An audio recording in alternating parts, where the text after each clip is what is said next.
Kyle Kurtzer batted through the opening day of Northamptonshire's latest LV County Championship match at Leicestershire to record not only his best score for the county, but also his best in the championship. Acting Leicestershire captain Matthew Boyce won the toss, but then perhaps made the mistake of asking the runaway second division leaders Northants to bat first, only to watch Kurtzer, who'd made only 133 runs in 9 championship innings so far this summer, get going this time with a couple of pleasing boundary shots. Alex Wyatt was soon giving Boyce something to smile about though, as he found enough movement with the first ball of the 6th over to trap Matt Spreagle in front for 7. Conditions were certainly right to bowl in, as Wyatt proved later in the same over with this ball to David Sales. Northamptonshire, however, came into this match filled with confidence, having easily won their last game against their nearest rivals in the second division, Worcestershire.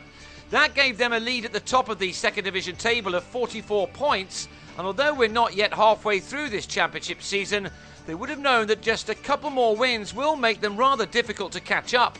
And with both Kurtzer and Sales settling in, they were making a decent enough start to this match. Leicestershire did have their chances in a fairly well-balanced morning session. Twice in successive Nathan Buck overs, Kurtzer offered a return catch. The first one was very difficult, but the second, which came off the batsman's leading edge, would have perhaps been held more times than dropped. Sales also had a life when driving a little loosely at Rob Taylor and giving Jigger Naik a good chance to end this developing partnership before lunch. He didn't. But Sales was out shortly after the lunch break to end the second wicket partnership on 65. On 32, the batsman wasn't sure whether to stick or twist and lost his off pole to Wyatt. Boyce must soon have been tugging at his hair as Kurtzer drove at Wyatt, but was let off in the covers by Michael Thornley, much to the annoyance of the keeper Niall O'Brien. Then in the next over, Alex Wakely got a regulation edge off Ollie Freckingham, only for Greg Smith to miss out again. Once more, O'Brien looked disgusted with events. The Kurtzer drops were to prove especially costly. He was able to reach just his second half century of the season in the day's 41st over, driving Freckingham through the covers for his 11th boundary. Between the tough moments, the Scotland captain had played some glorious shots and hadn't bothered with too much running from the 120 balls he'd faced by now. It had been an odd innings really, with some mistakes and some moments of excellence.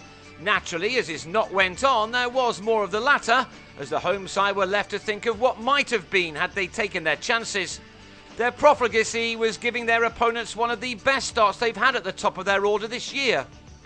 To their credit, the Leicestershire bowlers kept plugging away, and Buck was rewarded with a wicket of Alex Wakely, Joe Burns showing the others how to catch a ball. The 200 was then brought up between Kurtzer and Rob Keogh, who, like Wakely before him, was out for 18, Freckingham with the simple catch at mid-on off Thornley shortly before tea.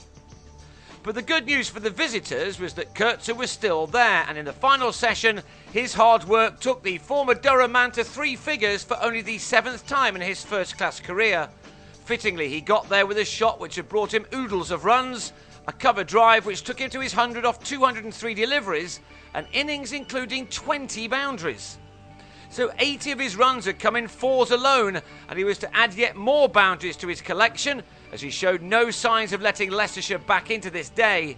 What made it worse for the home side was that the man at the other end was Andrew Hall, a man who's hit a rich vein of batting form since taking this same opposition for 100 last month.